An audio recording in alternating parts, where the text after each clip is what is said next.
Woing pambangun turut Panglimbang 5 menit dina Senin Legi tanggal 19 Mei tahun 2020 kapetik saka Injil Yohanes bab 14 ayat 21 tekan ayat 26. Lasira prosedulur pidangetno piweling kang luhur amrih padha mbangun turut marang Gusti Sri Yesus Kristus satuhu marganing urip minulya yen sira mbangun turut ora bakal tuna tembenipun nanging mukti mligine ing tembe mburi kudu rekoso tinemu nanging ora salaminyo.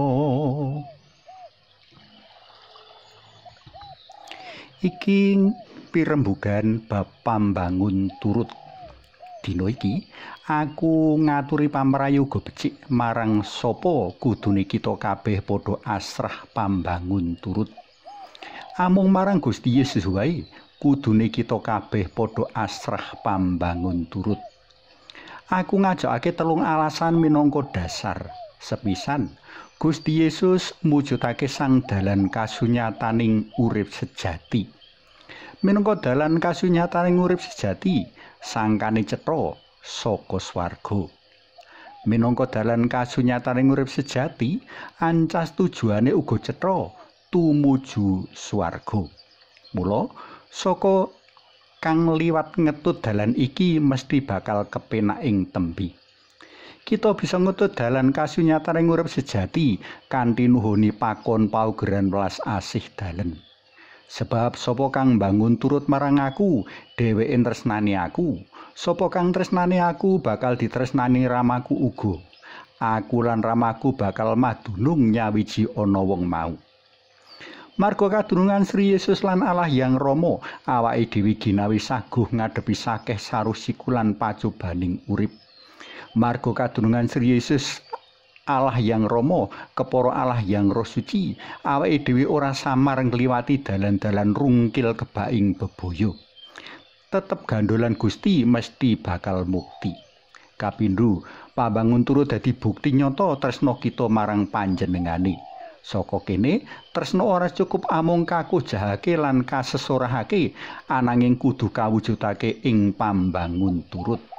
Katelu, pambangun turut temtu bakal gawe renaning penggalih dalem Gusti Yesus uga Allah Yang Rama. Waing karenan yaiku rumentahing welas asih. Welas asih manjurung Allah paring kang paling becik kanggo kita. Mula apa kang padha kita suwun lan karepake jroning donga ya temtu bakal kinabul.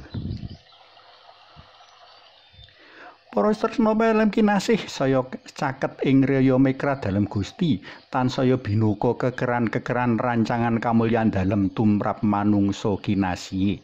Dina iki awake dhewe antuk paneguh menawa pranyata tresna Gusti lan sesami ora amung dadi ciri khase wong Katolik nanging uga sawijining sarana kanggo nyawiji Gusti lan sesami tumuju papan padurungan langgeng kang kejawa sarwa edi lan peni nanging uga penuh ing kabungahan.